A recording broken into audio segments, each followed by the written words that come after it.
it's an evolution that I see a lot of the top players on Team 651 going through now as well. Is at first you have like a lot of natural talent. You're kind of already like gifted towards the game. You have a very solid way of thinking. You're already a solid winner. Then you get introduced to the solvers. Now you try to copy the solvers and literally be the solver. You try to like become a human thought. And then the third step, which is the most important one, which makes you a whole and complete player, is when you take your original natural crushing style, you take the solver, and then you mix it all together.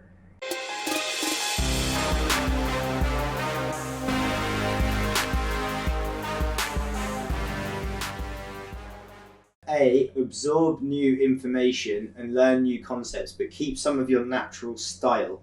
Always be learning and open-minded with new information, but only implement things into your game that logically make sense to you. So it's about as directly applicable to poker as a bullet point could ever be, which makes sense. So I'm guessing this is pertaining to the chess that he was talking about. But like in this book, like we can always replace chess for poker. Of course.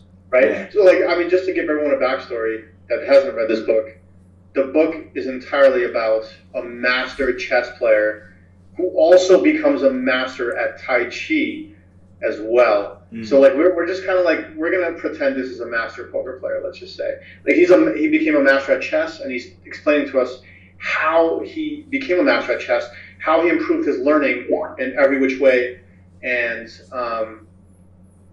how he made it to the top. So yeah, anyways, you can elaborate on that. Whatever you think that's going. And to be fair, actually, learning from chess players about poker is I mean, chess is the closest related game to poker in terms of what it is, an intellectual strategic game. In terms of the natural side, this is perfect, really. And this comes up a lot with people asking about red line and blue line. And we've always been peppered with questions about red line and blue line. And people are like, oh, should my red line be better? Or like, I want to be a red line winner. And that's where natural style comes into it. And what happens is effectively a lot of plays are going to end up being pretty similar EV. And for example, someone with a heavier blue line strategy, like myself, to be fair, I'm much more of a blue line guy. Jack, you've always been more of a blue line guy. It means that we possibly get thin value in spots that maybe some other players don't get, and possibly miss out on some of the bluffs that other people might take. But what it effectively means is some guys will take those zero EV bluffs in spots where you and I won't, and would still end up with the same win rate. But it means if you take those bluffs and they get through, your red line goes through the roof. But if you don't take those bluffs, then your blue line is stronger. If you take those bluffs and you lose, then your blue line dies, but your red line keeps growing. And that's how you get those differences. Now, the point that I'm getting to here with this, your natural style, is that in any part of poker, you need to be able to use your own ability and your intuition for different situations, and you simply cannot just try and mimic. And this has never been more important in poker than with the advent of the solvers, and particularly since GTODB and then Insta-GTO came out. And this is something that a lot of people have fallen victim to. Jack, you'll no doubt say that I was one of the first to fall victim to this. You were. And that is effectively just trying to copy the solver. So trying to do everything that the solver does and not really thinking for yourself. And that's a really toxic mindset, not only against fish. I mean, against fish, it is an absolute car crash, but against regs even. And you need to be able to detect when regs aren't playing GTO and when you need to deviate away. But if you're a professional poker player, and if you're watching this video, you almost certainly are, you got to this point because you learned some stuff and you obviously had some sort of natural ability, and you probably have your own unique style. When you get your hands on a solver, do not try and abandon everything that got you to this point. The point of the solvers is, or any coaching sessions, the point of those are to expand your poker knowledge and continue to grow the way that you think about the game. So add new plays to your playbook, or effectively just allow you to think better in terms of range versus range. But you must not abandon the skills that got you to this point and try to play this mechanical style, because it simply is not going to work out for you. And there are some of the best players in the world play completely different to one another. I see you with your finger raised there. Yeah, I wanted to elaborate on that and what you just said there. So you said something really important.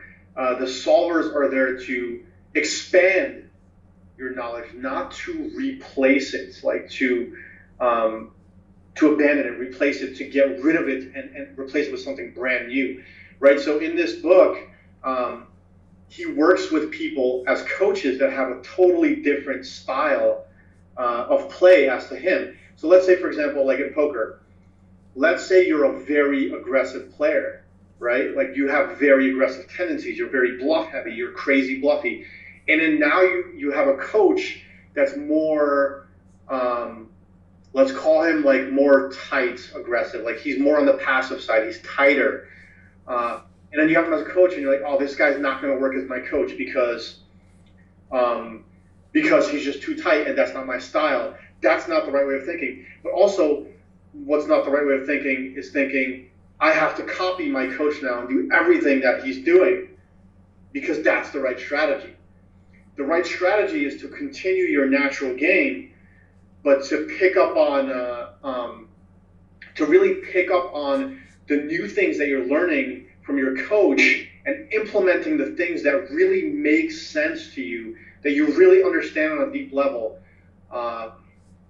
And that's where you're going to find that happy place. You're not really trying to copy any coach. You're not trying to copy a solver, but you're taking the best things from each coach and the best things or the most important things from each solver and trying to implement that into your game and kind of mesh it together already with that natural style that you have that's been working for you in the past, or that you feel really comfortable playing, but kind of making adjustments to it, small adjustments. It's not about doing a facelift to your game. Like you don't get onto InstaGTO and solvers and do a complete facelift.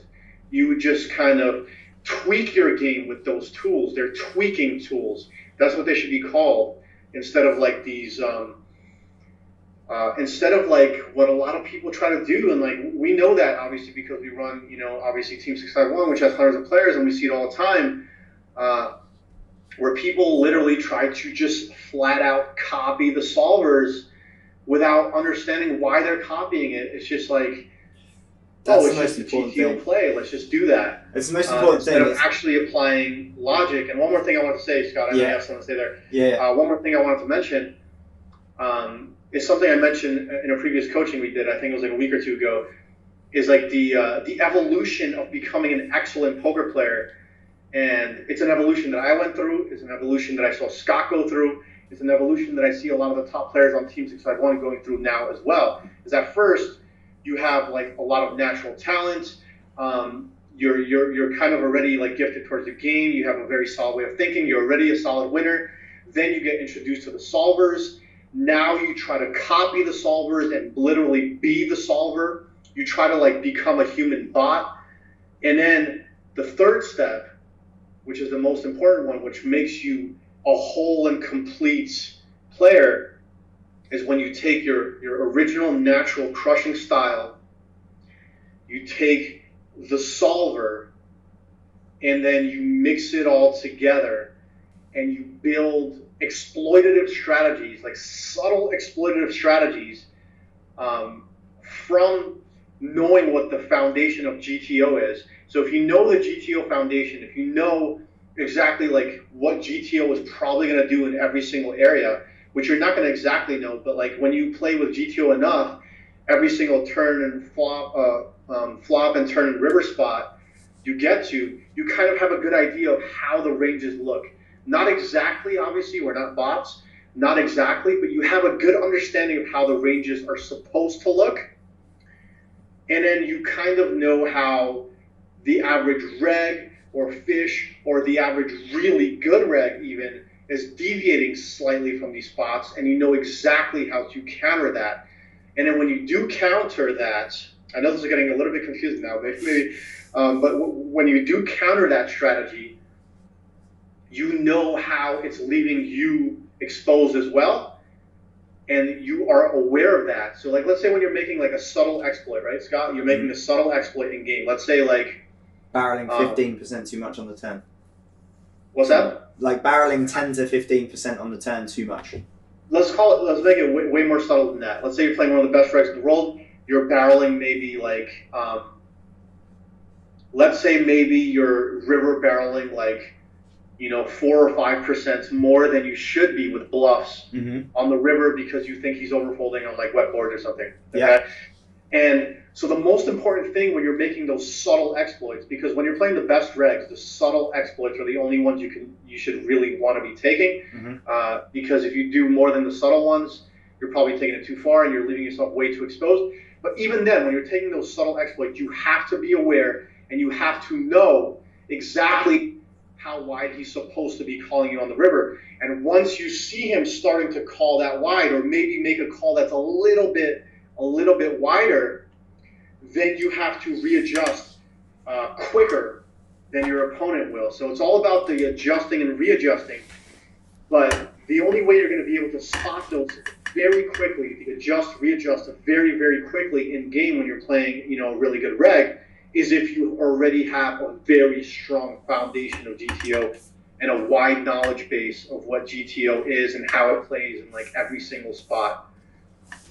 Yeah, I think just to add to that, just like every excellent player at the top of the game will have a really strong GTO foundation. It's almost unequivocal. There's basically nobody at the top of the game who isn't fundamentally really strong in terms of GTO.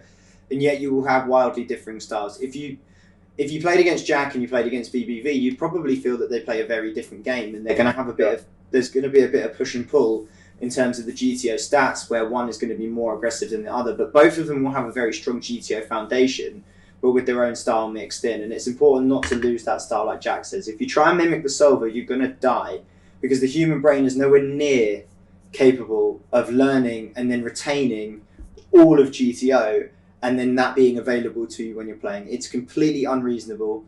You're just trying to understand the patterns behind GTO. The last thing I'll say on this topic is basically like a little bit of a summary of what you said there. Is with GTO, the biggest change, at least for me, was when I realised I was looking at it the wrong way.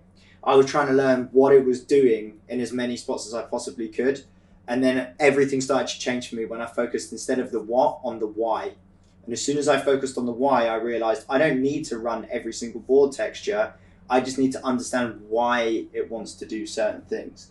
Why it doesn't bet with hands that can't call a check raise but don't want to fold. Those little patterns there, as opposed to just trying to learn, okay, on ace high boards I have to bet 90%, Yeah, 100%. And you did that, and you went through that evolution. I remember exactly when you went through it. When you were at the point where I remember I was doing reviews with you, and you were like, I know GTO does this, so I did it, but this player is this and that. So I think the best line of thinking, or the best way you can look at your hands and know that you played an excellent game, is if you say these words. If you say to yourself, I know GTO does this, but I did this because of blank, blank, blank. Yeah. Right? That's when you know you're really doing something right. I know GTO would have done this, so you know, first of all, how GTO would have played that hand. I know GTO would have done this, but I chose to take this action because, and then you have a very clear reason why you chose to do a different action. That's where you want to be.